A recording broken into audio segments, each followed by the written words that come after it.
পুরুষের চোখে নিজের বউ সেরা সুন্দরী, আর কাপুরুষের চোখে পরের বউ সুন্দরী। ওই স্ত্রী হলো উত্তম স্ত্রী, যে স্ত্রী স্বামীকে বলে তোমার মাকে কখনো অবহেলা করো না, কারণ সামনে আমিও মা হব। স্ত্রীকে কষ্ট দিবেন না, কারণ আপনার বাম পাঁজরের হাড় দিয়ে তাকে সৃষ্টি করা হয়েছে। তাই স্ত্রীকে কষ্ট দিলে ঘুরে ফিরে সেই কষ্ট আপনাকেই লাগবে। একটা মেয়ের জীবনে সবচেয়ে বড় উপহার হচ্ছে একজন কেয়ারিং হাজবেন্ড পাওয়া, যেটা সব মেয়েদের কপালে জোটে না। একটা বউয়ের জন্য পুরো পৃথিবীর সাপোর্টের প্রয়োজন পড়ে না, একমাত্র নিজের স্বামীর সাপোর্ট ছাড়া। বিয়ের পর বউয়ের একটু খেয়াল রাখলে, যত্ন নিলে তাকে বউয়ের বাধ্য হওয়া বলে না, বরং এটাকে নারীদের প্রতি সম্মান ও সুশিক্ষার পরিচয় বলে। ছেলের মা ছেলেকেই বড় মাছের পিসটা খেতে দেয়, ছেলের বউকে না।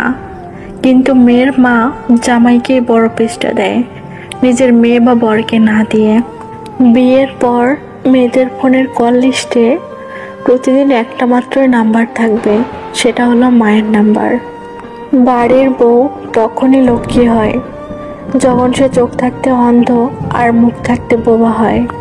একটা মেয়ের জীবন বিষের মতো হওয়ার একটাই কারণ, খারাপ স্বামী। আর একটা মেয়ের জীবন সুন্দর হওয়ার জন্য একটা ভালো স্বামী যথেষ্ট। নিজের মেয়ে অন্যের ঘরে দোষ করলে বলে মেয়েটা ছোট অবুঝ, আর অন্যের মেয়ে দোষ করলে বলে তোমার মা বাবা কি কোনো শিক্ষা দিয়ে পাঠায়নি।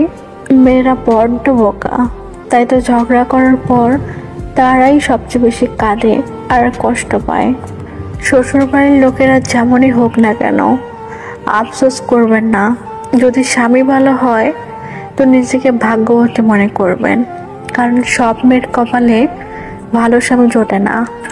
মেয়েরা বিয়ের পর বউ হয় না, তারা হচ্ছে শ্বশুরবাড়ির সবার প্রয়োজন মেটানোর এক জীবন্ত মেশিন।